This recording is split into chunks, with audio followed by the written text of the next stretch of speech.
wika ng kalayaan. Nang marinig ang tulong dahil ng marami, ninanais ng mga Pilipino na makamit ang tunay na kalayaan.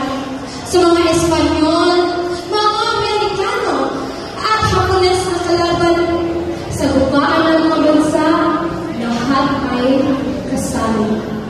Nakamit ng mga Pilipino ang kanilang matagal na pagmanasa.